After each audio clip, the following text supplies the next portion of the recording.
He takes the timeout. They're out of timeout. Technical foul. Technical foul.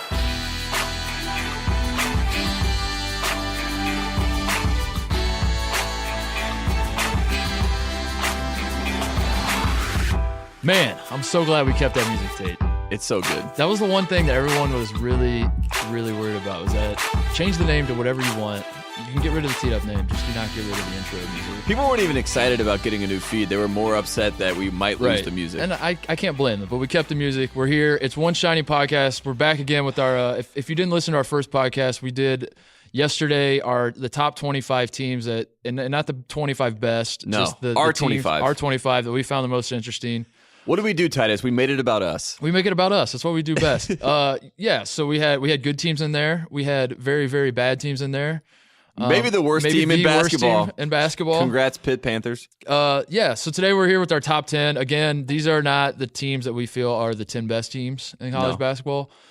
These are the teams that to us have the 10 most interesting things going on, the 10 teams that we care the most about this year. Should we get started, Tate? Absolutely. You got any thoughts before we get started? No, I just want to say this. I forgot to mention this yesterday when we talked about Kevin Stallings. People were very excited we got to talk about Stallings again. They lost to Duquesne last year, a program that you could be running. They did. So I was supposed to coach Duquesne. I forgot to say that yesterday, and I was very upset that I didn't bring it up. You know what? If I was coaching Duquesne, they would have lost to Duquesne this year, too. I can guarantee you that. I love it. I like guarantees. By the way, before we do get started, we were number 1 on iTunes, I guess, yesterday, which is pretty good. Thank you to everybody listening and subscribing and telling your friends and all that. And listen, we know the deal. We know the iTunes algorithm. Yeah. We don't need to point it out to us that it's just because we're new and like next week we'll be 37. We're novices. We don't care. We're just enjoying the moment. Yeah. We have a screenshot of us sitting at number 1 that we can now walk it's around. It's not photoshopped. We didn't do anything. Now kick down Bill Simmons' door and say, get the hell out of here. This is our office now. Show him the screenshot of our podcast above him. That's all we really cared about. That's all we've ever cared about, Dave. We might as well shut the podcast down. So basically we did it. This is the final episode. This is the season finale. That was the podcast The one finale. we did yesterday was for us. This one is for the fans just as a thank you. And then I think we're done. That's it. That's all it is. So we're going to go through our top 10 today. It's a limited series. College basketball is starting today, Tate. It's official. It's today. It's getting going. Our number 10 team, the Wisconsin, formerly known as the Buzzcuts. I used to call them the Buzzcuts. Back in the mid-2000s, every guy rocked the Joe Krabenhoft. That was the look, the Buzzcut, the Brian Butch. All those guys had the Josh Gosser. I was so excited to bring up Brian Butch, but I'm upset that you brought him up first. Yeah, that They used to be the Buzzcuts, and then Frank Kaminsky and Sam Decker came along, put it into the Buzzcut era, actually started, instead of doing the fundamental thing and like make the extra pass and set solid screens. They were too athletic for Wisconsin. They're like, what if we just dunked on people instead and just like and shot threes and did spin moves? And Wisconsin was like, this is not the team that I want. A weird thing happened, Tate. They went to the Final Four. It's very strange. When Bo Ryan got rid of his little thing where the guys that check in have to carry a towel and hand it to the guy that you're checking in for, and then shake your hand and say, good luck to you, sir. Yes. I wish you well today in this game. You know, he got rid of that, and then suddenly Wisconsin turned pretty good. But those guys are gone. Sam Decker on the Clippers, Frank Kaminsky on the Hornets. I think all the guys that have Final Four experience, and I know the Wisconsin fans listening are going to correct me if I'm wrong, but I think all the guys in the Final Four are gone now. I think like the whole group is gone, and this is a new group that they have now. But they have our guy, Mr. PER himself, Ethan Happ. Yeah, he's back. So to me, there are 2 reasons why Wisconsin belongs in the top 10. Yes. Number 1 is Ethan Happ, who is probably the most fascinating player in college basketball from the standpoint of he's like absolutely dominant, and he last year did not shoot outside the paint. He doesn't shoot outside the paint. He doesn't shoot outside the paint. He didn't shoot outside the paint. He may this year. This year, the rumor is, and by rumor I mean I saw the Wisconsin basketball Twitter account tweet a thing from an exhibition game. I don't watch exhibition games. I have too much to do with my life. They tweet a video of Tate does. They tweet a video of him shooting threes. Wait, what? Wait, what? Wait, what? We had to point this out. Let's get a little, last season, Ethan Happ did not take a 3-point shot the entire season. That's hard to do. No. Like, sometimes, like, at the end of a shot. He didn't take a jump shot. Yeah. He shot 50% from the free throw line. This guy does not shoot the basketball. His entire game is posting up, holding the ball for like 3 seconds, waiting to pass. And then when like no one becomes open, he turns to his defender and he's like, here's what's going to happen. I'm going to do a baseline spin move. Are you ready? And the defender's like, oh, wait, hold on. I'm not ready. He's like, all right, I'll give you a second. And then he waits a second. He's like, are you ready now? And the defender goes, okay, I think I'm ready for your spin move now. Like pushing back and forth. And then he does the spin move and dunks on him. And the defender's like, wait, I wasn't ready. What happened? That was Ethan Happ's game last year. That was all he ever did. And you watch him and you're like, this guy is not good. He's not good. And this is in November. You're like, he's not a good basketball player. Yes. In December, you're like, he might be a decent basketball player, but he's not a solid. good basketball player. That's what in January, he's always like, solid. He's okay. And then by February, you're like, I think he's pretty good. And then by March, you're like, God damn, this guy is a really, really good basketball player. And if you look at the advanced metrics, which like I don't like to do because that's a lot of time I don't want to waste with my life. But he dominates everything. It's like PER, plus minus, all this stuff that you see is like defensive. Like it's like ridiculous. I got completely into Twitter dominates fights. every single I got one. into Twitter fights with nerds last year about Swanigan versus Happ. Yeah, and well, because they're always like back and forth, but Happ is always first somehow. I mean, like I was win shares, whatever it is. Like Ethan Happ's at the top. I was the old school eyeball test guy. I was like, you watch these games, Swanigan is killing everybody, and they're like, yeah, but Happ, he doesn't. So did you see Happ and Koenig last night? I came around though. I kind of like I was against Happ because of that because I it just like pissed me off that people thought he was better than Swanigan. Yeah. But then you start watching more, you're like, all right, I get it. This is kind of insane that this guy is this good. But so if he's shooting threes this year, I mean, it's over. The sky's the limit. The question becomes: is this like a real thing where he's added the 3-point shot to his game, or is this like the Nigel Hayes 3-point shot where it's like I got to show NBA scouts I can shoot? And all you really do is show NBA scouts. Let's hope to God it's not the Nigel Hayes shooting. That's the big question. That's going to be the $1 million question for Wisconsin. I'm going to pump the brakes real quick on Ethan Happ. We're slurping him a lot right now, telling him how great he is. The guy could not handle a double team last year. So teams started double teaming him like in February, March, and he just froze. You know how you did, like, you just talked about how he did the spin moves? Like, wait a second. Well, he just did that, and there were two guys around him. He didn't know what to do. And now he's going to have shooters. He had Happ, and Koenig obviously could shoot last year, but he had Hayes. He couldn't pass the ball out to him to take a shot, or we didn't want him to. So he was getting trapped. But now he's got, so if you got a Kobe, a King, and an Iverson, and they all go to a bar, right? Ooh, I like where this is going. Continue. Well, it's just the Wisconsin basketball team going to get a drink in Madison, Wisconsin. You got Kobe that's King, right. They do have Khalil Iverson. Khalil Iverson, yeah. Yeah, you got some great names on this team, so I'm very excited about that with these guys. And they also have this kid, Brad Davidson. Yes. Did you know about him? Yes, freshman. I know one thing about him, and again, shout out to whoever runs the Wisconsin basketball Twitter account that I saw. The guy rolls up his he's bringing the buzz cut era back. He rolled up his shorts. Yeah. He's got the buzz cut. He had 13 points in an exhibition game that I saw. He's gonna be very Kraft-esque. Yes. I think people are gonna really. Let's be honest. He loves Wisconsin basketball. I've literally never seen him move. I've seen one still image of this guy. I've never seen like a video or anything of him. I've seen one still image, and I know exactly what his entire game is. Yes. I know exactly how good he is. One word, grit. Yeah, it's coming. Gym rat.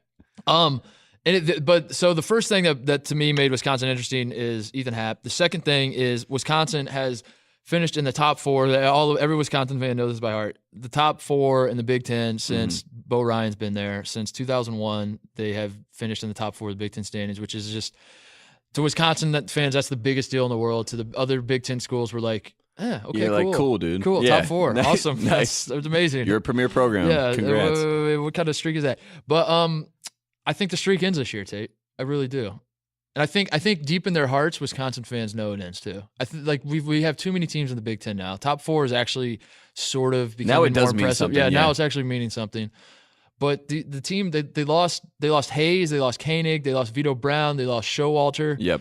You probably recognize some of these names. I know you don't watch Big Ten basketball. No, Certainly not Showalter, we remember. He did Yeah, the yeah, he Aaron did- Rodgers, yeah, and he Aaron hit the Rodgers, shot, he and did then, yeah. what was Chioza came down for the Florida? Chioza. That was amazing. That was a great Aaron was Rodgers bad. moment. Yeah. Yeah, and then you Because he see- always loses in overtime. You see Showalter, just like the shot goes in, you just see Showalter like, I regret hitting. He's like, I really should not have done the discount Yeah. double check. Eek. Oof. Poor State Farm. They thought it had a nice little commercial out of that whole moment. So I was Didn't getting quite ready work out. to. I was going to say that if Wisconsin does finish in the top 4 this year, I will give myself a buzz cut. But I don't really think that that's that big of like a thing. Well, because you are a white guy with a buzz cut. I wear hats all the yeah. time, but like I'm already 3/4 of the way to a buzz cut already. So it's not really ever. You're, like, So right I'm gonna there. think of something. I'm gonna think of some sort of like gamble, something or other with Wisconsin fans. I think that I should I'm just gonna take. sack I up think you and- should fly to Sheboygan, Wisconsin, and just live there for a month. Only eat cheese and just like crops go with within Sheboygan. Just become everything that Sheboygan wants you to be, and then come back and just see how you view life. Yeah. So Middle America, Mark ooh. Titus. I like that. Wisconsin has been to 5 Sweet 16s in the last 6 years. That's a lot. That's like a perfect Wisconsin stat of Yes. like, it's pretty good, is it, like, I mean, obviously it's 5 Sweet 16s, but like, they're Sweet 16s. Can I ask you about Wisconsin when you just think about the program? Like, who's the Yeah. best player in Wisconsin basketball history? Like, in your mind, when you just hear Wisconsin. As soon as I think of it, it's Kaminsky. Yes. Yeah. Which is wrong. Give me your. It's Michael Finley. It is Michael Finley. It's 100% Michael Finley. I'll give you Michael Finley as long as no one tries to argue Alondo Tucker. That was the one that always pissed me off. Yeah, that's dumb. Michael Finley is the guy, and not only that. So I have this moment. I'm like trying to think of the Wisconsin guys that really matter to me in my life. I'm like going through Tucker, all these other guys that have done good things there, and I'm like, what is Michael Finley up to now? So I go through it. Michael Finley, he started a production company, a movie production company, right? And he finances movies. Okay. So here's what he's done. Lee Daniels, the butler, Michael Finley helped finance that movie. Wait, what?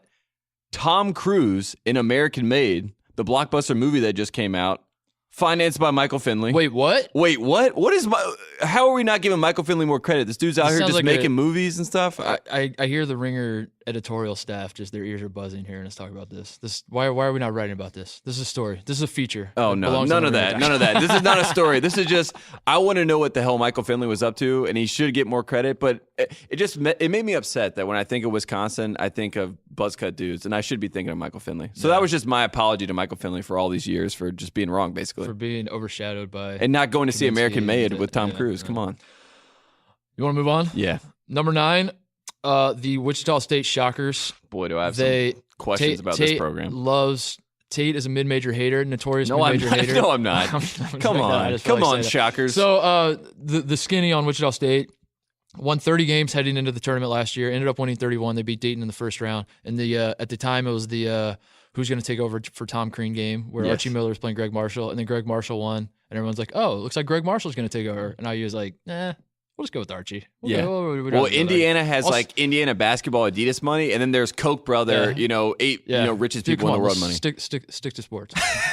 We don't talk about the Koch brother. No, what happened was Greg Marshall, who the rumor in the college basketball circles is every time Greg Marshall, a new job pops open, Greg Marshall throws his name out to the whatever the job, leaks his name, and then the schools will call him, and then he'll ask for like $7 million a year, and everyone's like, what?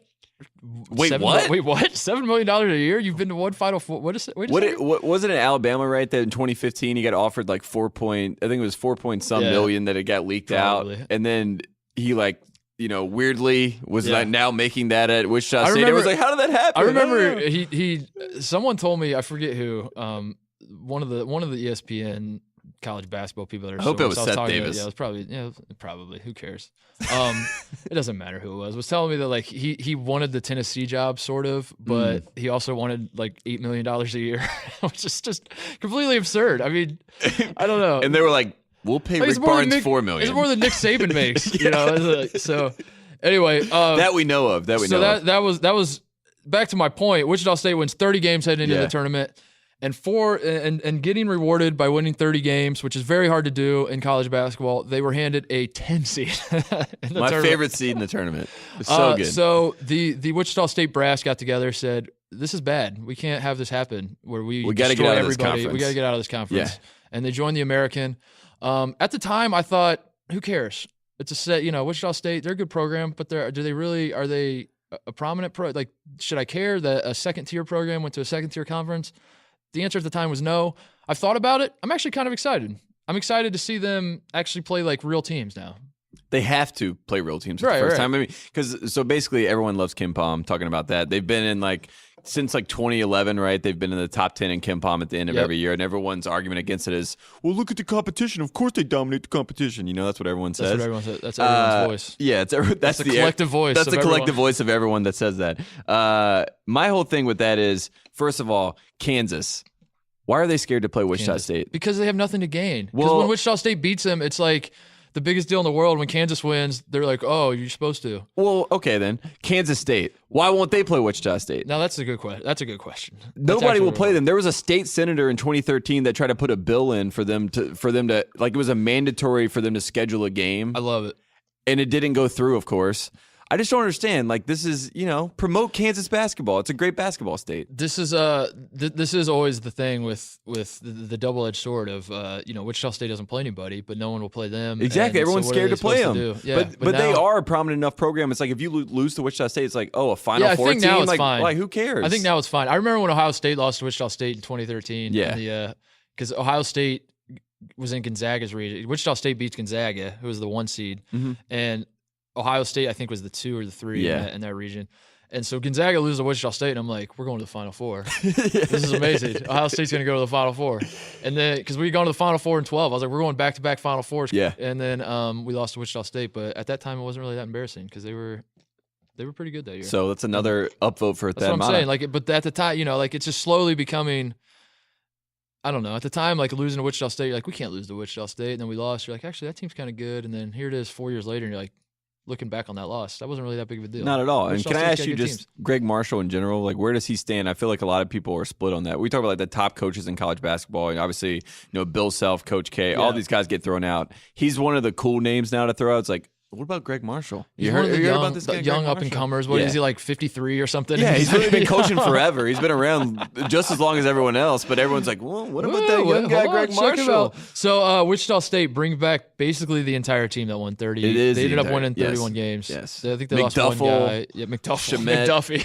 Mcduffie, whatever their names are. You know what I'm talking about. No, Marcus, is it Marcus McDuffie? Dude, I've been calling him McDuffle for like 15, however long he's been there. Because Greg Marshall dropped the duffel bag to get him there. That's what it was. Nice. See, we got Shamit, who he's got to change his name. He's got Landry. He's got to change his name to like Shimei. Shamwow. We called him Shimei last year. I called him Shimei last year. Yeah, to sound like we were proper and fancy. Because again, like who watches Wichita State all year? This is the point. Like we're gonna actually watch them this year because they're on TV Landry and they're playing real teams. Shimei sounds sounds nice. I think if you put it in pronunciation. But yeah, Shamit's back. He was a killer in the tournament last year. He's actually got like a foot injury. I think both of them are hurt. Oh, like really? to start the year, it's like McDuffle, aka McDuffie, and Shamet are both. I think they're both like hurt now to start the season. You know who else they have is Shaq Morris as their big guy. Yeah. And first of all, it's cool that like guys that like he's obviously named after Shaquille O'Neal. Yeah. And those guys when Shaq was like a big deal. He's old enough now that like guys that are named after him are now playing college basketball. Yeah. But it's like with the Jordans when the Jordans got into college basketball. Yeah. Shaq, do you remember what was his name? Shaq Goodwin on Memphis. Yeah. From a couple years ago. Yep. He was a big guy too. So not only are these parents like naming them after Shaq, but they have the foresight to know that their kids are going to become big men and play college basketball. I like to think they're like in Isn't the. that kind of insane? Yeah, they're like in the womb. They're like he's going to be about 11 pounds. So like Shaq. Yeah. Like maybe, Jordan, Kobe, Shaq. Maybe it's confirmation bias, but I feel like you've never seen a like 5'11" point guard named Shaq. It's always just you hear a guy that plays Shaq as college basketball. He's always a big guy, and that's insane to me. Or maybe it's like a perception when you already know his name is Shaq. You just envision him as taller when you see him in real life. You had a. Oh, I had one other note on Wichita State. What? Connor Frankamp's still there. Yes. And he is. Do you know about his dad? No, please tell me. The rumors about his dad, like he's like the worst helicopter dad in college sports ever, and he's just like a huge pain in the ass. And that's the whole reason he transferred from Kansas. Why don't we know about his dad? Like, we need a story on Connor Frankamp's dad. This is like just what I like. I want to know about Andy Infield's wife. I also want to know about Connor Frankamp's dad because I've heard a lot of stuff about his dad, but I don't know. I want to hear it straight from the horse's mouth. I need someone to sit down. This is I need the Athletic to just do a deep dive piece on them, and then I'll read the first. We can only see the first 12 words, so right. we can infer everything from there. We're just like, I think here's where this is gonna go. I want the Athletic to write an article on Frankamp's dad. I read the first 3 paragraphs, hit the paywall, and then I just retweet it, and I'm like, damn, great article. This is a great article. I learned so much. I went in thinking this guy was an asshole, but now I come out thinking like, yeah, he actually made a lot of good points, and his son is thriving at Wichita State. So that was a great piece. I'm calling out the Athletic. I need that. So great story. Also, Dickie V was just in Wichita, and I watched this. He had his little banquet with Greg Marshall, and he said, "I'm looking for a realtor here." Because I want to live in a place like Wichita, Kansas. Oh, my God. So if Dickie V ends up in Wichita, oh, my God, I'm going there. I'm moving there. Who goes to more banquet / galas? Dickie V or Jay Billis? And what is the difference between a banquet and a gala and a luncheon? And like And, How come I'm golf college events. basketball media? Go back to the old days. Just go to golf events. Come on. I've been in the college basketball media game for years. How come I'm not getting invited to these galas and these luncheons? And Sorry, man. Maybe one day. It's ridiculous. They don't have a lot of those in Ohio. Moving on to, speaking of Dickie V, let's move on to his team. The Fighting Irish. The Fighting Irish. A lot of people are like, wow, they're putting Duke at 8. No. Calm down. Dickie V's other team, the Fighting Irish of Notre Dame, who are going to take a step back this year. Probably not be quite as good as they were last year. Lost some important pieces, but That's kind of not where I stand, which is very strange. Here's what I think you may misinterpret what I say. I don't think they're going to win as many games, but they're going to be probably twice as fun to watch. And that's why we have them in our And top I think 10. they might be scarier to play. Like last year with Vestori and VJ Beacham, like I knew where the scoring was going to come from. This year it's going to be a pick and roll game with Matt Farrell and Bonzi Colson. Those are two tough dudes. Holy hell! I don't think I want to play that team. Oh my god, is that the best? If you're putting a 2-on-2 team together in college basketball. We actually are putting the 3-on-3 teams. Yes, and I think they're you both. You and I are on the committee. Should we say that? Yeah. Can we say that? Yeah. Are we allowed to say that we're on the 3-on-3 committee? The number one podcast on iTunes? I mean, can Condoleezza Rice say she's on the NCAA committee? That's I don't true. know. Yeah. I don't know where people Dude, stand with this sports. stuff. Come on. So Notre Dame loses Beacham and Vesturia. They bring Beacham. back. What did I say? Beacham? Beacham. I said VJ. Yeah, you know what I meant. Put them together. You know what I meant. You said McDuffel. Yeah, I know. I like it. I'm going back Put at them you. together. They lose Beacham and Vestoria. They bring back Colson and Farrell. And you know who else is back? Fluger. Oh, yeah. Rex. We love him. He looks just like Hayden Christensen. We I've love said this him. a lot, but he really does. Did you see the documentary on Netflix about the Compton Magic AAU team? Yeah, I did. And Rex Fluger played for the Compton Magic? He's so amazing. It's like every single day. I had this image of Rex Fluger, which is the typical Duke player, you know? It's just like prep school kid. Right. Just goes in. Everything's been handed to him. He probably was like from Trenton, New Jersey or wherever the hell he's from. And it doesn't help that he goes to Notre Dame. Yeah, which of course. Is, and he's got the slick back hair. But he's had this great tournament moment with the tip in, you know? Like, and people forget that happened in the going to the Elite Eight game. Yep. They've been to back-to-back Elite Eights, which I think until last year. But yeah. But Colson and Farrell deserve a better NCAA tournament moment because that was not their moment like 2 years ago when they were going to the Elite Eight and Jerry and Grant was carrying them and Demetrius Jackson was there. Well, they were pluses too. Yeah, they were there, but like now it's like their team. And last year they first of all they almost lose to Princeton. Princeton had a shot to beat him at the buzzer. Yeah. Do you remember that? Yes. And then the very 2 days later or whatever, they play West Virginia and just get smoked. But it's not only that they got smoked, it was I'm pretty sure that was the first game of the day of the tournament. It was a noon game, yeah. So it was like before the tournament even started, sort of, it just kind of felt like you never really got. People didn't even get to watch them. Yeah, really. you didn't really get to watch Notre Dame and get that moment of like Farrell and Colson doing their thing. So I want them to have a moment. That doesn't mean that they need to go to the Final Four. I don't know. I want to see those two dudes just go nuts this year. I'm kind of worried that Bonzi Colson is going to be like Barkley was. Like he is a lot like Barkley as far as like the rebounds and everything. But Barkley's exit at Auburn was very, they lost to Richmond. Yeah. It's like these, like that's kind of how it happens. You really love these guys. They have this great regular season run. Like obviously they're going to do well in the AC tournament because that's what they do. And I'm scared that might happen again. But they also have this other guy, the other senior, Martinez Gieben or whatever. He was on the Lithuania team that we were talking about yesterday that won the World Games that beat Purdue. Yeah, he like balled out in that game. And I was reading all the stuff. Mike Bray was saying that he was going to be an integral part of this team this year. No kidding. And then they got this other guy, TJ Gibbs, who had like 17 in their. I watched the exhibition game. 17 points. It was pretty nice. And also Digger Phelps at practice, regularly at practice. So that highlighter. You know why Digger Phelps is named Digger? Because I'm pretty sure his parents like ran a mortuary and he like used to dig holes. Digger. I'm serious. I think I read that in Jim Boeheim's autobiography because like Boeheim's parents ran a mortuary. Isn't that crazy?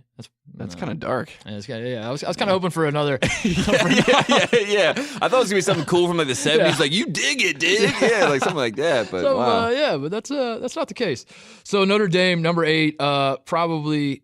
I mean, in general, they're the most fun team to watch in the country. Yeah. It's like them in Michigan every year. Yeah. If you're just picking, if you have no loyalties to any of these teams, and you're just like, basically go to Notre Dame, to see when they play a big team like North Carolina, circle a game and just say, I want to watch that game because it's going to be fun. Yeah. So we'll move on to number 7 on our list of teams we're excited to watch play.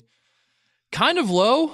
given most years. I think we're gonna have some problems. We've already started a rivalry with the Kentucky sports radio with Cass. So the Kentucky Wildcats. Yeah, we did have a rivalry. Tate and I this summer hosted Kentucky Sports Radio for Matt Jones. It was like 6 in the morning for me. Well.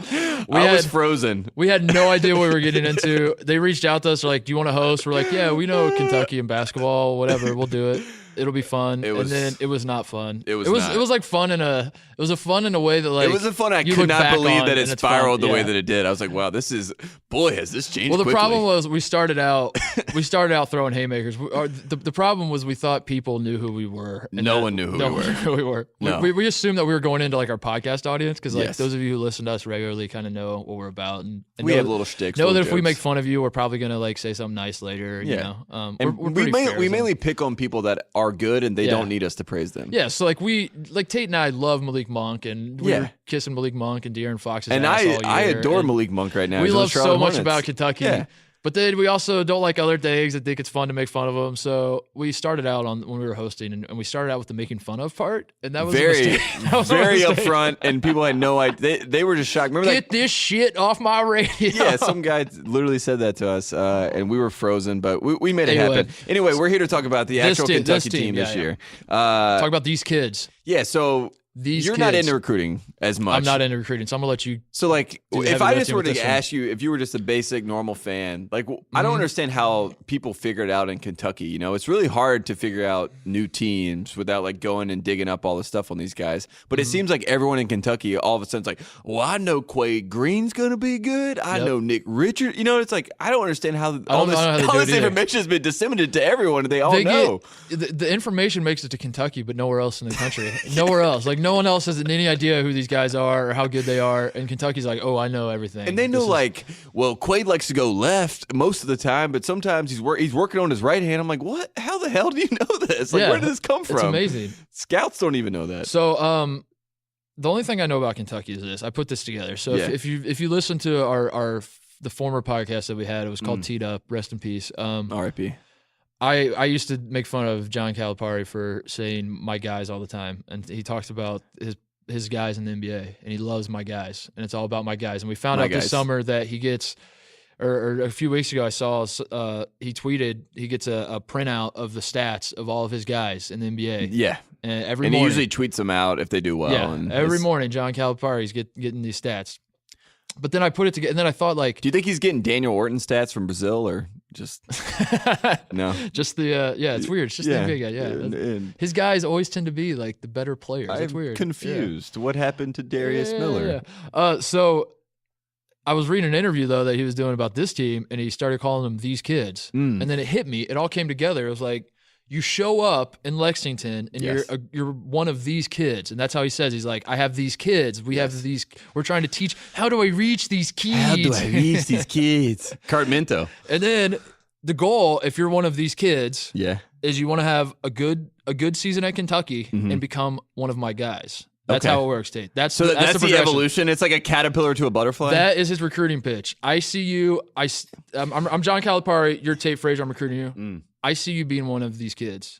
I think you come to Kentucky, you're going to be one of these kids. We have a lot of these kids, but I think I see kids all the time. I think you can become one of my guys. I really see that in you.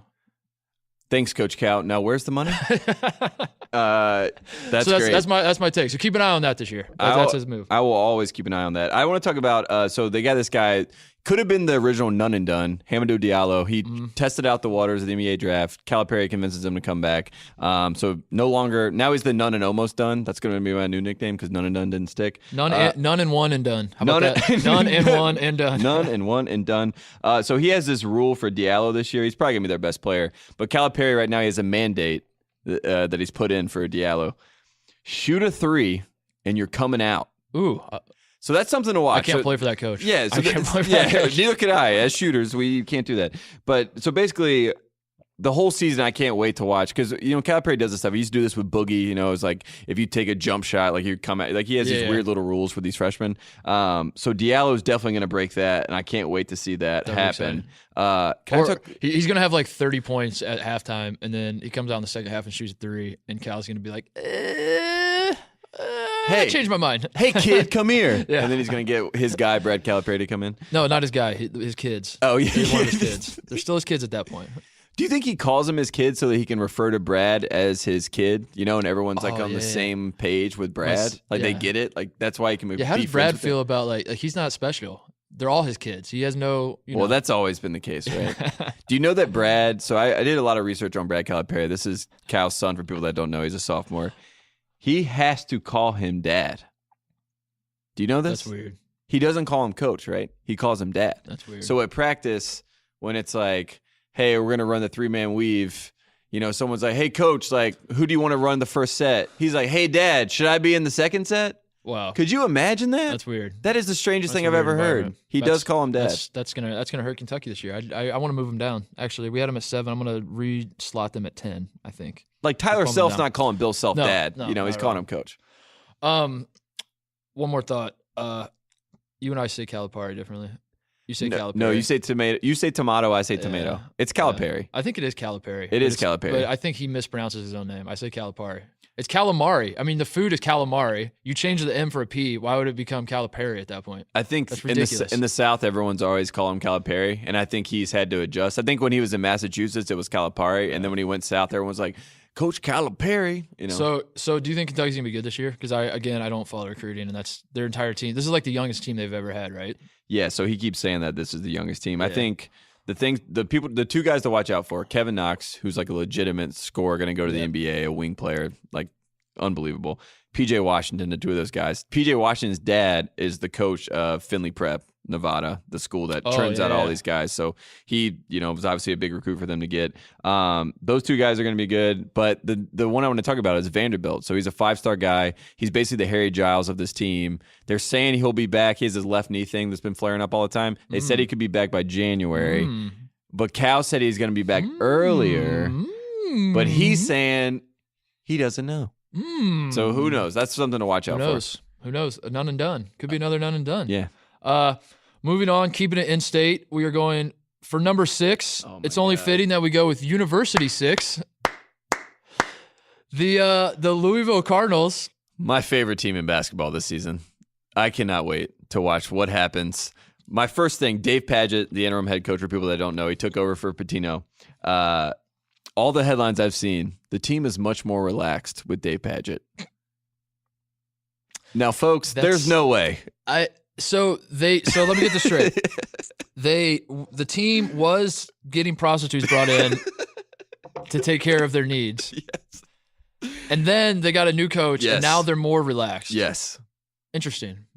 Can we play a quick? So basically, Rick Pitino is obviously out at this point.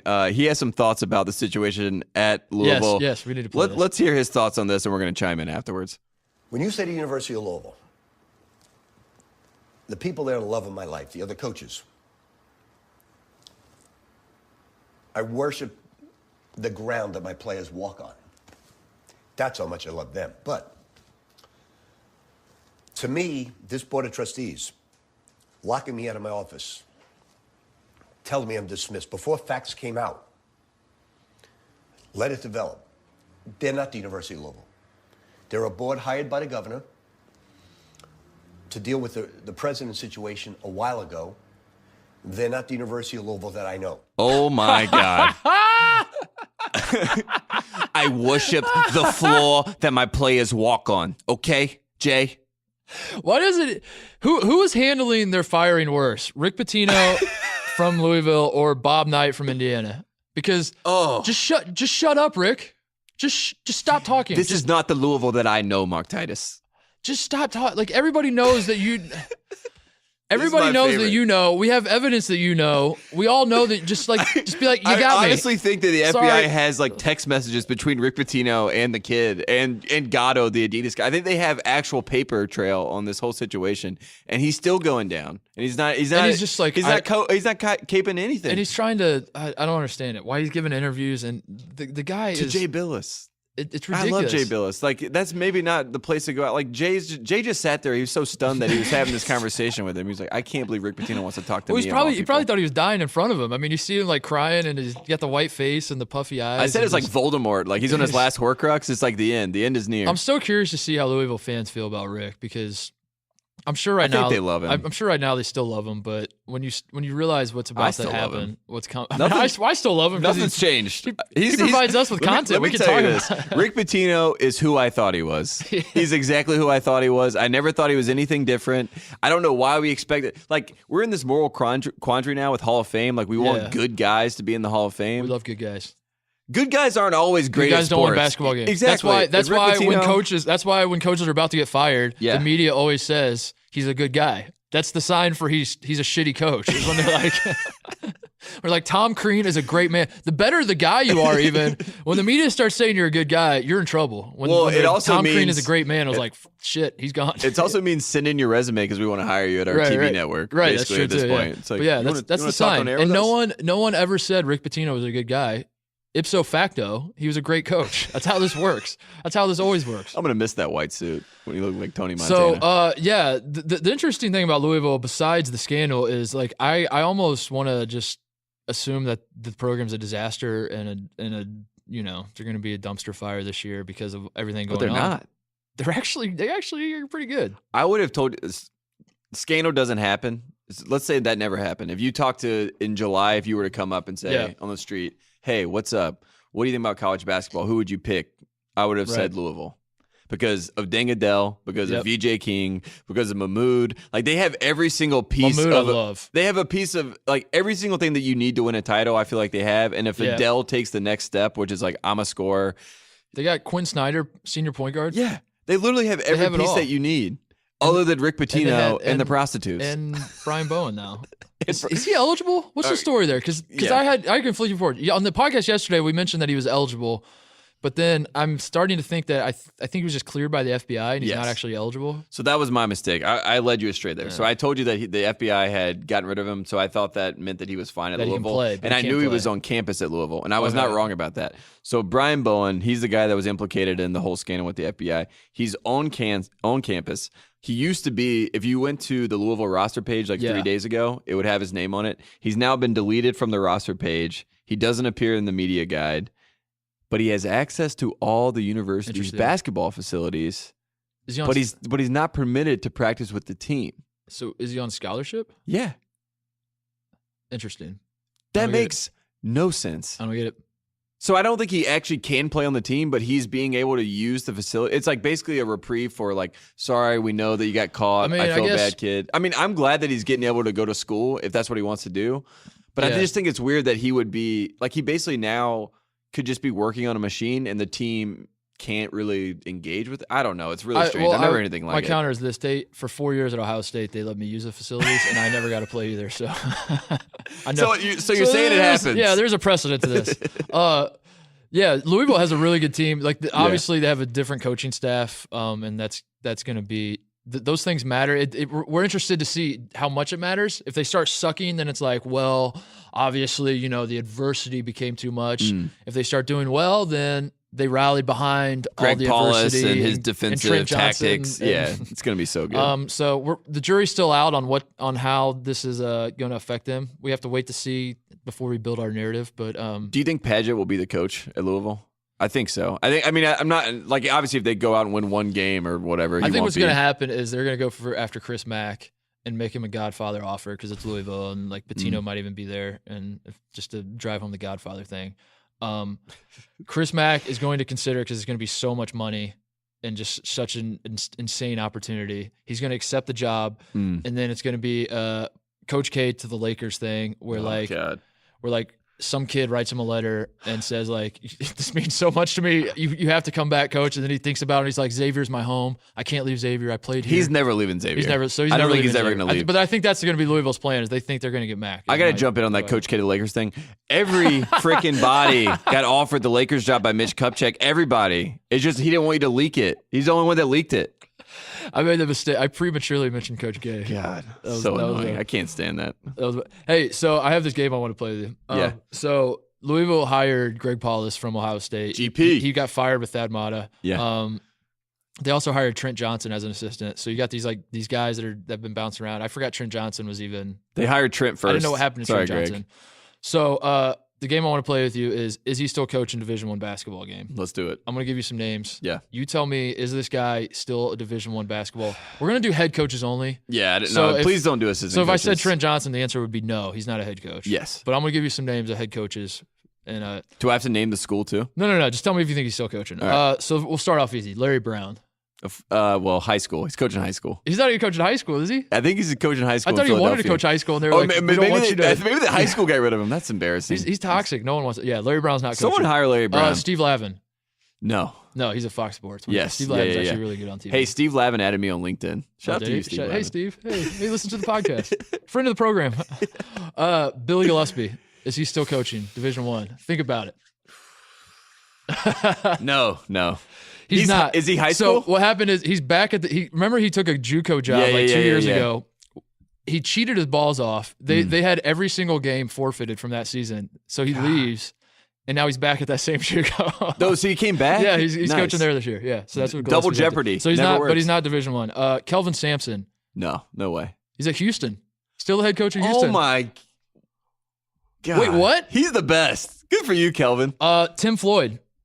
Tim Floyd. Iowa State, coached Yes, the Bulls, coached yes. the New Orleans Hornets. Yes, he is. He does have a job. Why do I know that he has a job? Yes, he does. Almost took the Arizona job, and then they gave it to He Sean does have Miller. a job. I just can't remember He what does, school yeah. it is. He's at UTEP. Yep. What about Ed DeChellis, who left Penn State under the He left and went somewhere. Sandusky controversy? He went somewhere. He has a job. You Yes. think he's still there? Yes. Okay. Do you think he's still there? No, though? he's not there. He left Penn State because I remember we But tried do you to. think he's still at the place that he left Penn State for? No, he had a new job. Then he then left Navy, is what you're saying? Yes. No, he's still at Navy. He is at He's still Navy? at Navy, yeah. Oh, okay. Al Skinner, the Boston College coach for 1,000 Al, years. my favorite. Is he still coaching Division I basketball? No. He's at Kennesaw State. Good He's for the head you, coach. Al. Yeah, this is amazing. This is a Yeah, fun game. I'm isn't having it? so much People are fun. listening like, oh, damn, I'm learning something. Ben Howland. No. He's at Mississippi State. Yeah, he is. Yeah. No. I actually. By the way, to It's save so Tate, amazing. I put this list together because I didn't know if these guys are still coaching, so I didn't know any of these answers either. What's amazing? That Ben Howland still has a Yeah. job.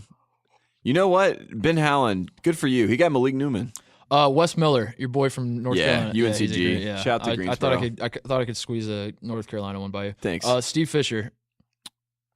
Oh, well, he just retired. retired. Yeah, San Diego State just retired. Actually, we were talking Did he about get a this the other job? day. But did he? No. He's done. He's done He's for good. He's done. I'll try to get you. Dan Monson, Gonzaga, world famous for leaving Gonzaga. I feel like I remember handing the him. reins over to Mark Few, going to Minnesota. Yeah. Where did he end? No, I'm going to say no. He's at Long Beach State. He's still coaching. We should go to one of his games. And I'd my love to see him coach. my last one, because I just love this. I don't know why this is Yeah. so funny to me. Mark Fox. Is Mark Fox still at Georgia? Yes, still Is at Georgia. Mark He's still at Still Georgia. at Georgia. Still at Georgia. I don't know why that's so funny. It's just like I think I it's feel just like every other program at Georgia's level just cycles through coaches, and for some reason Mark Fox is just like because they're always going to be good. It's like Yeah. we got Travis Leslie and Trey I Tompkins. had a bonus question. Is John Chaney still alive? Yes. He is.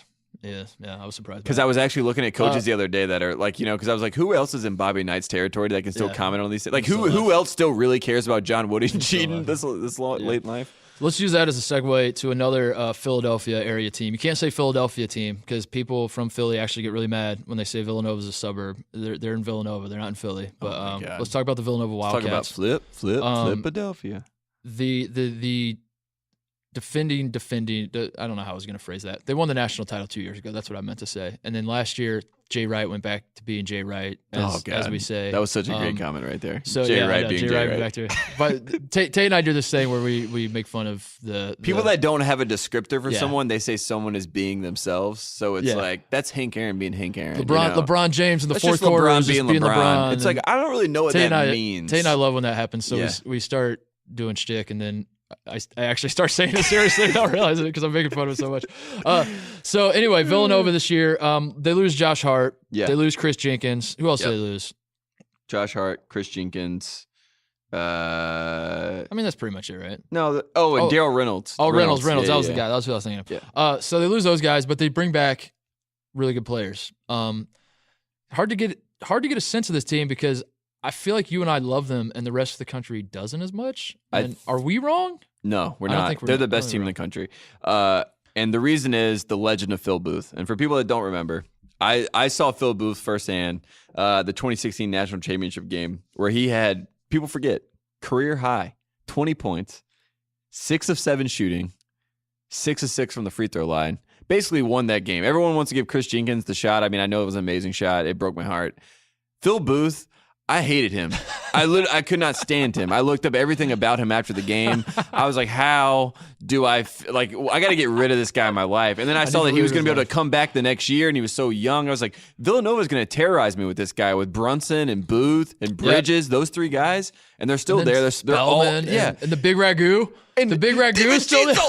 The Big Ragu! I mean, they have a ridiculous team. And then they got Amari Spellman, this 5-star guy that didn't play last year. Now he's going to be there the whole – I mean, they are – Remember that moment in time last year when Dante DiVincenzo and Ty Jerome were like the toast of college basketball? Virginia versus Villanova, for people that didn't watch that game, it was my favorite game of last year in the regular season. Yeah, Ty Jerome, who was like averaging 5 minutes. He was averaging 5 minutes a game at that point, waving guys off in the he went isolation. ISO Jerome. He's my favorite player in basketball. I can't wait to watch him. So, Bridges was the defensive Big East player of the year last year. He's basically if you haven't watched him, he's Kerry Kittles 2.0. He shared 100%. But he shared the award with Josh Hart and Kyrie Thomas of Creighton. Yep. They had a 3-way sharing of the Big East Defensive Player of the Year. That sounds very new Big East. That's very old new Big East. You know what they used to do? Participation trophy. Everybody was the Big East player. Do you remember what they used to do in the old Big East? I know we talked about this. God, the old Big East would not tolerate this. I think they had to fight to the death. They hated each other. They hated each other.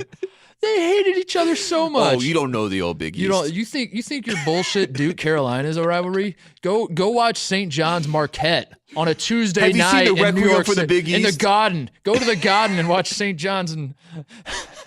We love the old Big East. We're not going to make fun of it. Oh man, that was basketball like it was meant to be played back then. Do you know who we also need to talk about? Is Jalen Brunson. I know we brought him up a second ago, but I read his story. So Jalen Brunson's dad, Rick, played in the NBA. Yep. Was like, played at Temple too, right? Yeah, played at Temple. So he's a Philadelphia guy. He was all over the place. He's super tough on Jalen. Jalen was in Chicago. So basically, his dad gets in trouble for this masseuse scandal. Like he was, like he was having an affair with a masseuse. That sounds interesting. Yeah, and basically, so they just like got on Jalen Brunson his senior year in Chicago. Everyone was being mean to him. Like but he wasn't reacting, right? Like he has a scowl when he plays. Like Jay Wright says, he never smiles. But he doesn't get fazed by any of it. His dad's like, don't listen to this stuff, whatever. Basically, he's like the toughest minded kid ever. And he goes to Villanova as a freshman, wins a national championship. Yeah. He's on pace to become the winningest player in NCAA basketball history. He's won 67 games in 2 years. He's unbelievable. But really I found this story. So I'm a big fan of Brunson in general, even though Billy King cut his dad, and that was like the spiral. So Billy King, once again, hurting people's lives. Jalen Brunson, Michael Jordan in 2003. So he's been around NBA basketball his whole life as a kid, like a Stephen Curry type, Klay Thompson type. So Michael Jordan comes up to him in 2003 at a Wizards game, and he has a Wizards jersey on. And Michael Jordan asked him, he said, "Would you like me to sign that?" Okay, this is Michael Jordan, the greatest player of all time. Jalen Brunson's response, "No, you'll mess it up." If you don't think Jalen Brunson's the man, I don't know. That's pretty ballsy. I think I side with him on that one. I totally understand that. I was like a kid that would have a nice jersey. I grew up a Vikings fan because my dad roomed with Chris Carter's brother Butch at Indiana. And so that's a hell of a story. Yeah, when I grew up, I would always watch my dad be like, "You see that guy catching the touchdowns? I know. I used to babysit him." So I was like, "Oh yeah, cool. My dad knows someone famous." Yeah. So I cheered for the Vikings, and I bought a Chris Carter jersey I got a Chris Carter jersey for Christmas. That's awesome. And then we met him one time, and he did the same thing to me. He signed it, and I was like, "Well, shit. Now I can't wear my Chris Carter. Like now I can't wear it on game days. Like So I just gets worn out. Yeah. So. But still, I just thought that was a great story. Is Villanova good for the Big East? That's the question. Is UConn good for women's basketball? They're too good for the Big East. Yeah. Why can't we get them in the ACC? They got a decent football program. They could beat their football team could beat Virginia. I guarantee it. If Villanova football played Virginia, they would win. Why? What's keeping them from going to the ACC? They're trying to win national titles in Division II in football. They're trying to win. Yeah. Let's move on to the Kansas Jayhawks, our number 4 team. Lost Frank Mason, the National Player of the Year. Yep. Lost Josh Jackson. What was he? Was he Phoenix top five? Suns. Top Yeah, five yeah. pick? Yeah. Number Lost 3. Landon Lucas, who was neither of those things, Or number 4, sorry. and lost Carlton Bragg, who was doing Carlton Bragg things. Carlton Bragg is going to play on so many teams by the end of this. So do you like Kansas this year? I do. Okay. And you know why?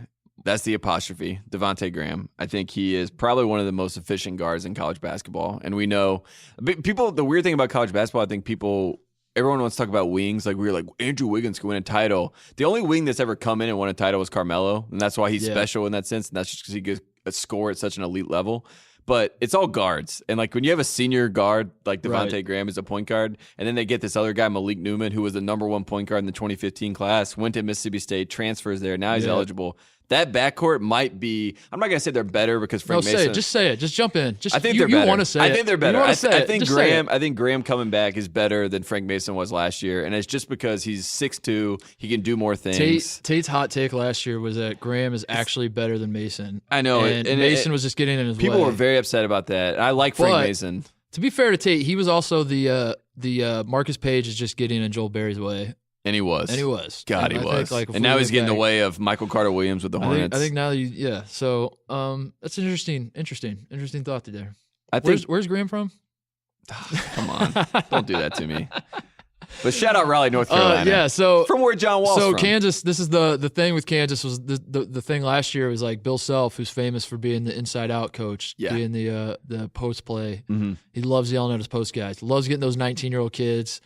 They don't know how to play right. Like he's like, I'm going to base my entire strategy around you. And then that way, when we lose a game, I can blame it on you and then just yell at you. And that's like what he loves to do most.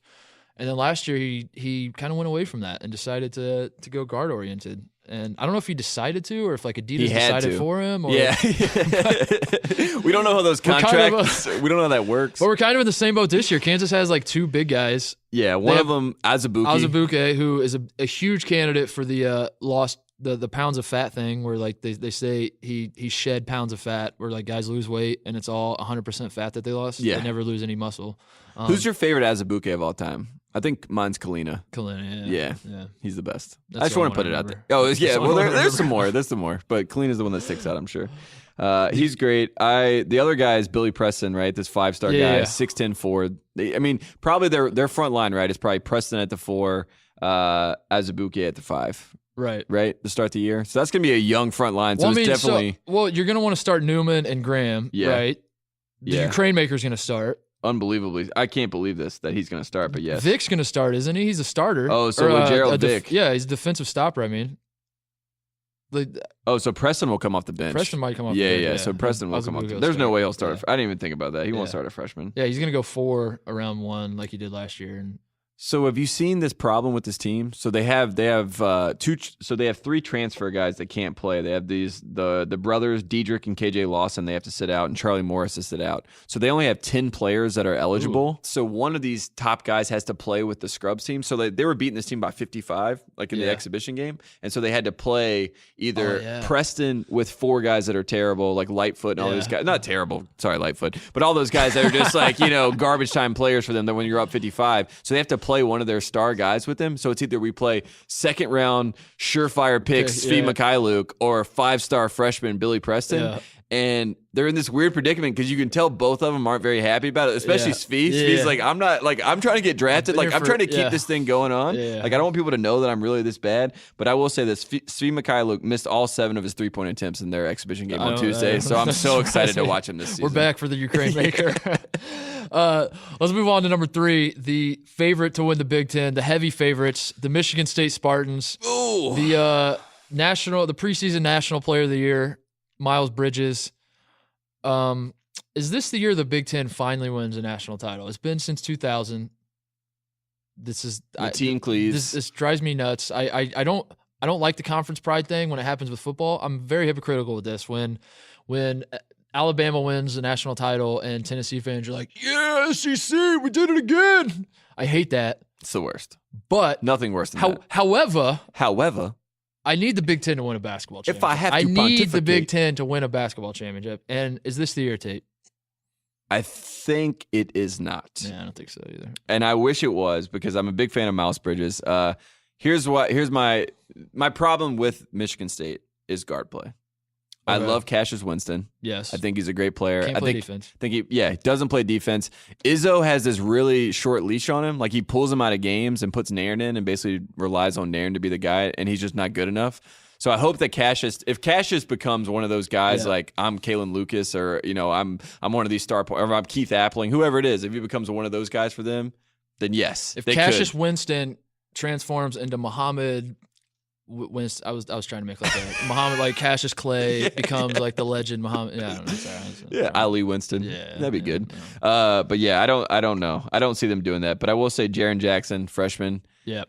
His dad, Jaren Jackson Sr., for people that don't forget, for the people that do forget, his nickname was the Kevin Bacon of basketball. I found that tidbit. That's what Jaren Jackson calls his dad. Wait, what? And that makes no sense to me. What, is it just because like he knows everybody? It's like the way that he described him was he lived in New Jersey, Maryland, San Antonio, and throughout it all, his dad handled himself in a way that connected him with a lot of people, a lot like Kevin Bacon. Well, the whole reason like 6 degrees of Kevin Bacon exists is just because his name sounds like the word separation. That was it. I feel like people think that like Kevin Bacon like had this inherent thing about him that he was well connected. I mean, the guy was just like a movie star, like every other movie star. Do you like you know about 6 degrees of Kevin Bacon? Yeah, right? yeah. So that's I don't know. Anyway, Michigan State. They're definitely going to win the Big Ten by a ton. Like 5 or 6 games. They're the best team in clearly the the best Big team in the Big Ten. But I'm kind of with you. The guards. Like I can't trust Langford. Like They he's are- not going to make shots. I mean, I Langford like had a bum hamstring last year for a stretch, but every single I don't story- disagree though. I was just telling Matt Goddard, one of our guys that video producers here, big Michigan State fan. Every story about Michigan State, it's like the last line. They try to sneak it in case you forgot. It's like all these great things that are happening with the team, and then it's like Josh Langford's still trying to find a shot, and that's not where you want to be because he needs Is to he go going to hit be down an X shots. Factor or glue guy this I year? think he might be a bench guy. Ooh, wow. I hope not because I like him. You're going to be getting tweets from his family. Let's move on to number 2. The University 4 Wildcats. What will happen so is the Big Ten going to win a national title, or is Arizona going to make a Final Four first? What's going to happen first? Big Ten national title. What? Yeah. Wait, what? Because you know why? What's going to happen this year is Arizona is going to win the game. They're going to win the Elite Eight game. It's probably going to be against Xavier. Sean Miller is going to fight all of his demons. Everyone's going to be celebrating. Book Richardson's going to be in handcuffs on the sideline. Like, yes, we did it. And then the FBI is going to be like a SWAT attack. They're all just going to start running down to the floor and start just pulling people off. And Arizona's not going to be able to play in the Final Four. But that's exactly what's going to happen. You're making a joke, but I actually think that would be, not to Arizona fans. I wrote I a piece like about Arizona basketball. Love Lute I wrote Olson. a piece about Arizona a few weeks ago. Maybe it was a month ago. I lose track of time very easily. About just basically how they're just incredibly tortured as a fan base. Yes. And every time you think they're about to get something good, they get snatched away. And it's always backhanded when people talk about Arizona. They're like, most Elite Eights in history. It's like, I don't want to have that. That's awful. So you're making a joke, but I actually think that would be awesome. Not to happen to Arizona. I don't want it to happen to Arizona. We're You've not suffered picking enough. on schools. Yeah. I'm saying I want this to happen to any school where the FBI builds their case and they wait until that school makes the Final Four and then they drop the bomb. Yeah. Because one, it would be fantastic for content. It would be hilarious. It would be the Darren Rovell tweet where he's like, this is terrible for our country, but this makes for fantastic content or whatever. That's what I think about when I think about that. You and I would have a field day if that happened. Number 2, that's like if you want to change the way college basketball is run. That's how you do it. That's how you do it. You do it on the That's how you biggest get stage someone's possible. attention, yeah. But what I think is like, I hope people get upset for like the FBI storming the court. Like if they storm the court, storm the court. like, don't storm the court. Come on. Seth Davis would be so confused. He'd be like, on the one hand, I like cleaning up the sport. On the other hand, Do we have to storm the do court? we have to storm? Someone's going to get hurt. Some reporter's going to trip over a wire and break his leg again. So Arizona is like, you look at their starting 5, their probable starting 5 again. I don't watch exhibition games. I don't know what their starting 5 is been in exhibition games. You got Parker Jackson Cartwright, can't play defense, tiny, great passer though. Great, probably Perfect Nick really- Johnson yeah. point guard. Yeah, he was a Rex Pfluger teammate. Yeah. He was in that documentary. Senior point guard, great. He's great for this team. I think Raleigh Hawkins, who's hurt right now, he'll be back soon enough though. Lonzo Trier. I personally believe Trier is the best player in the country. I'm not going to argue. It's with either you. Graham or Trier. I probably don't agree. I'd say Bridges is better, but I don't care enough to argue against it. I mean, like Trier's right there too. So Did we test his piss this year? Or Dude, come on. You're right. You're right. You're right. He did. It was. Come on. It was an accident. That tranquilizer got in his And then drink are they going DeAndre Ayton at the 4 and Ristich at the 5? Are they doing the Sean Miller patented let's play two huge 7-footers at the same time? What I saw was Ayton was starting at the 5. And Ristich is off the bench? Yeah, and Ristich is off the bench. So who else is starting? The freshman dude, what's his name, Randolph? I know, I can't Brandon remember. Randolph, the shooting guard guy? Maybe. I can't remember his name, but yeah. They have another guy. Basically, Ayton's the 5, and if you haven't seen DeAndre Ayton, he's jacked. I think we mentioned this yesterday on the podcast, or I might just be – maybe we even mentioned it on Sal. We were on Cousin Sal's podcast. We might have talked about him, but he is so freaking jacked. I don't think I've ever seen I've seen one picture of him. I've seen one picture. That's all I need to see. Yeah. He's a pounds of muscle guy. So Azubuike at Kansas, he was the pounds of fat. He lost pounds of fat. What happened with Ayton is he put on pounds of muscle. That's how you're going to hear a lot of reports about that. Ayton was the number 1 player in the country. Everybody wanted him. Every single school was like rolling out the red carpet for this guy. There were a lot of bags to be had, and he ended up at Arizona, and he may, we haven't seen a guy break a backboard since Shaq. I think he could do it. I've heard rumblings that Bamba at Texas has done it. Brandon Huffman at North Carolina has done it. DeAndre Ayton at Arizona. I don't know if Arizona has like an old gym on their campus, but they should like play there just to purposely, because the technology's like come along with those backboards, but they should go like play on an old backboard. But even just like pulling it down in a gym, like playing, like if they played at Utah or something, and he just like pulls it so it goes down to 6 feet, and they have to reset the whole game. Like that's what I want to see. Need. Like we need more of that in basketball. That's how you save college basketball. Yes. Oh my God. And rush the court. Jesus. So I was looking at. So I just listed those 5 guys: Jackson Cartwright, Hawkins, Trier, Ayton, Ristich. Yeah. And I said if that was like a hypothetical top 5 guys, like that is insane. That is a loaded lineup. Arizona jumps out at the page, and I think to me, Duke, Arizona, and Michigan State. I love Villanova, but I love Villanova in that like charming way. That's like there's also that like. College, they're constructed like an old school college team, but as far as just like whipping your dick out and like this is what I've got, Michigan State, Arizona, and Duke are just like head and shoulders. If we're playing like right now in a preseason tournament, we roll the balls out. Yeah. Villanova probably will win because they just have the culture. But when it gets into like actual talent in March and everyone's develops and they play with each other long enough, then maybe I'm not sure. I wouldn't want to play any of those teams. I don't really trust Arizona's bench, and that's probably because I don't follow recruiting and I don't follow the transfers either. So yeah, and that is literally their bench. So I looked at their bench and I was like, I don't really know any of these guys. They must not be very good. But those 5 guys. Yeah, they look really good. I also don't trust their shooting, by the way. I don't really trust. That's always been a problem with me with well, Trier's hot and cold too. So I don't really trust they have anybody they can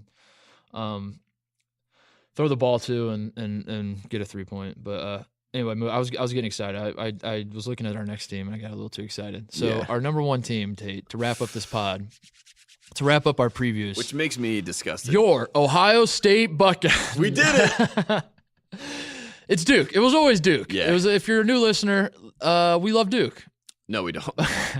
boy, do we not love Duke. That is the furthest thing from the truth. We do not Tate like hates Duke. Tate is a North Carolina alum. Hates Duke. It's not even like I've grown to love Duke because of that. I've grown to love Duke because I think the modern misconception with my Duke hate is that they think it's like I went to North Carolina, right? And I just like hit me. I was like, I hate Duke. That's what happened with me in Michigan. I didn't care about Ohio State, Michigan. I went to Ohio State and they're like, hey, you should hate Michigan. I was like, all right, cool. I'll do that. And that's how most people are with these rivalries. I grew up in Henderson, North Carolina, which is right next to Durham, North Carolina. I saw the 1% of Duke in Durham live this nice, lavish, beautiful lifestyle with this beautiful cathedral campus. And then just shit all around it, and they don't care. And I lived in the shit, so I know what they do. So my hatred for Duke started a long time ago. I always liked Duke football. They had cheap tickets. We'd go to Duke football games. Like my dad grew up a Duke fan, But Coach K changed everything at Duke.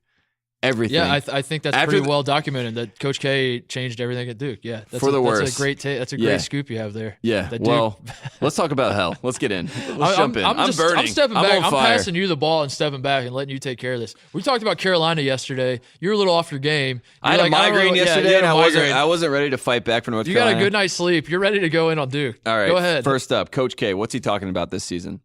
This is the youngest team we've had since Johnny, Mark, Billis, and David were here in 1982. That's what he's saying right now, right? So he's taken this team a freaking senior 5-star guy that won you a national title is on your team, Grayson Allen, who is now motivated and mature Grayson Allen for people that haven't seen these headlines. And he is saying that group, this group on this team, with Grayson Allen as senior leader, is the 1982 team that couldn't win. You know what? That's what he's comparing them to. Cal's in his head, dude.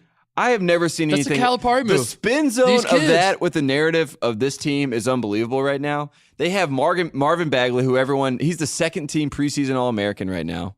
Yeah. Over Joel Berry, who was the most outstanding player in the Final Four last year. That makes a lot of sense. Way to go, media. Ridiculous. We got Wendell Carter, a 5-star kid, Wendell Carter Jr., 5-star kid, probably better than Bagley, probably going to play more. Unbelievable. He's one of my favorite players on their team. You got Gary Trent Jr., son of Gary Trent, another 5-star. We're talking about the 1982 team at Duke that could not win anything. And we got this. He's comparing like 35 stars. It's unbelievable. I've never seen anything like it. You got Jack White. You got Marcus Bolden. People forget about him being a 5-star guy that's just sitting on their bench rotting away per usual. Javin DeLaurier, who's like a great talented dude that's going to play a lot this year. That's a wing guy. You got Vrankovic, who's the new Zubek. He's going to be setting screens for Grayson Allen like it's his freaking day job. I am losing my mind at how this team Who's is the ranked. last kid you mentioned? Who? Vrankovic? Yeah. Is he the Plumlee of the team? Yes, he's from Croatia. Who was the last one? Mason? Miles. Marshall. No, Marshall. God, yeah. Mason's the middle one, and then Miles. Marshall's the one that just like would run around grabbing his nuts. Do you know Miles Plumlee's making $21 million from the Atlanta Hawks right now? Miles is the oldest? Yeah. That's kind of surprising. The Bucks signed him, traded him to the Hornets. Mason was good. Yeah, Mason was really well. Mason, good is that is a stretch. He's on the Denver Nuggets now, and then Marshall. Miles is making $21 million. Yeah, you know Marshall Plumlee is on the New York Knicks with Lance Thomas. You want to talk about collusion in the NBA with those Duke people? Oh my god! Come on. I should have tried to play professional basketball. Sounds like you should have gone to Duke. You'd have a job right now. You'd be like JJ Redick. You'd be making $23 million on the Sixers. Is this team better than last year's? Is a question everyone has. Last year's Duke team. I'm sorry I got heated, everyone. I love Duke. Duke last year was my favorite college basketball team of all time. Yes. The content they provided was. I can't even. We don't even have time to go through it. That's like a whole nother podcast to even list all the stuff that they had with Grayson Allen and the hype going into the season and all the injuries and et cetera. They were so much fun. And then the ACC tournament run when they beat North Carolina. Harry Giles had the block and the dunk. Yeah, they're back. They're not back. Do you want to hear the craziest thing I heard? So my question to you is this? Oh, go ahead. No, before we ask this, I just want to say the craziest thing I heard from a Duke fan this whole year is that they deserved the number 1 seed that North Carolina got. Yeah. And if they had gotten it, then North Carolina would have played South Carolina in the game. Like they would have gotten the 2 seed. Like basically they just would have flipped their spots. So North Carolina would have lost to South Carolina. Duke would have won actually a take title. I get behind. I'll get behind that take. Oh my God. North Carolina almost lost to Arkansas in South Carolina. Oh my God. You think they're not going to lose to South Carolina in South Carolina? Jesus. I mean, am I wrong? I think am I wrong? I think that. How about this? When I say something wrong, you stop me. North Carolina almost lost to Arkansas in the second round in South Carolina. Frank Martin and Roy Williams are good friends. He wouldn't have been able to do it to him. He knew that they were a title team.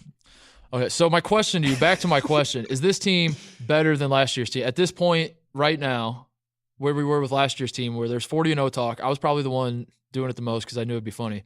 But last year, with going into the season with Duke, there was talk about 40-0. Again, it was all coming from me. Is this team this year better than the team was last year? Not even close. I don't think so either. And that's the thing. I was saying all this earlier about him comparing the 82 team and acting like this team's amazing. They are nothing like last year's team. I thought last year's team was... I mean, we said this. I mean, I didn't want to admit it, but I thought that they were going to win the title. I just did because that's how it goes. Of course they were going to win the title. They were insane. Thank God they didn't. They were so good. Thank God they didn't. Even as they were losing to South Carolina, you're like, well, they'll find a way. You know, Kennard was probably going to end up being one of the most underrated Duke players. Yeah. In the past 10 years. Luke Kennard is the only likable white guy from Duke, like of all time. Like that was the upset of the turn of last season. And he was 1 year away from coming back to be Mike Dunleavy. Like he would have come back this year. I guess Dunleavy's likable. I like Dunleavy. Are we sure? I like Are we sure? Are we sure he's likable? What did he ever do? Good God! What did he ever do? He was such a little cheap shot artist. Oh my God! You made me. My love for Duke grows every time I hang around you. The one note I had on Duke, so I let you do everything. I literally wrote down one thing about Duke, and it was Lorenzo Romar has won. Lorenzo Romar has won a regular season conference title more recently than Coach K. I love it. Because that's what matters. Yeah, Coach K loves the ACC tournament. No, not your ACC bullshit where like you only count whoever wins the tournament as the conference champion. Every other place that's on bullshit. earth, That's Coach K bullshit. I'm talking about every other place on earth. It's the regular season. The regular season. And guess title. who won that last year? North Carolina. Yeah, Coach K has not won since 2010. Yeah. Lorenzo Romar, who everyone like you ask any college basketball fan, like he's a terrible coach. Yes. Has never done anything. Yes. Never won anything. They're blaming him for Markel Fultz now. Yeah. Like if he went to a real school. Yeah, right. He's the worst. He won it in 2012 and then went to the NIT that year, the Pac-12. They were so bad that year. I remember that Pac-12. year. Yeah. Basketball was so bad. Coach K hasn't won an ACC since 2010. Not surprising. Think about that. So Are we worried about Jeff Capel? Like the FBI thing? Are we worried? I mean, he's the best in the game, dude. He covers his tracks. He'll be fine. What's his salary? Can someone find that for me? I know they don't release that because it's a They don't private release school. it, I want yeah. to know his salary. We heard that our boy Tony Bland was making $3.5 million at USC. I think Capel's making $5 million. If I had to guess, because K's making $10 million. Which these of are non-consecutive stop me when I'm lying. bills. Yeah, Is stop that me when what I'm lying. K's making $10 million. He's definitely making $5 million. I think he's got 2.5 for himself, 2.5 for the bags. Yeah, The Baglies, I should say. What if K's $10 million is like a kickback? You just kind of like kicking it down it's trickled down. I'm sorry, stick to sports. K's the Reagan of all Duke right, basketball. Put it back in your pants, Tate. We'll have plenty of time to talk about Duke this season. The season is here. I'm sorry, I'm just Thank fired you guys up. so much for listening to our preview podcast. Thank you for joining us. Subscribe, tell your friends. We're gonna have fun this year talking college hoops. I had so much more fun today. I don't know if it's because we talked about Duke. It's because or you knew whatnot. Duke was coming. That's how we get you excited. So, by the way, I started a Twitter account for us. Oh yeah, One Shining Pod. At One Shining Pod. So if you're into that, follow us. We're not really sure what we're gonna do with it yet, but we're Probably gonna find ways. We might do some like live video stuff, and We'll tweet out the links to the shows. It's gonna end up being just like Kevin Stallings jokes, Scott Drew jokes, is Duke back, my guys quotes from Calipari. It's just things that we normally talk about. And you're like, man, this is kind of funny. And then by March, you're like, these guys are kind of recycling the same jokes. This is kind of stale at this point. But, it's what we do best. So, well, it's called stall ball and get used to it. That's what 2018 is about. Thank you so much. Exciting season getting tipped off today. UCLA, Georgia Tech. What's the one thing you're watching that game? A parting thought for that? Oh, my God. Ben Lammers. Come on, baby. Ben Lammers. One of my favorite players in the ACC. We have UCLA players getting arrested in China. We have Yes. Josh Pastner getting blackmailed because he didn't tell his friend happy birthday. That's the game everyone's so excited about. Not a ton of great games to kick off the season. But that's a fun game. I blame the aircraft carriers when we screwed that up, and then guys kind of backed away from the whole thing. And, people start sliding on the court because of like but ocean spray. we do have the Champions Classic coming up on Tuesday, and Tate and I will probably gonna do some video. We're probably gonna do some maybe. video Who stuff. knows? So stay tuned for that. But thanks for listening, and we'll see you next time. Save the crew.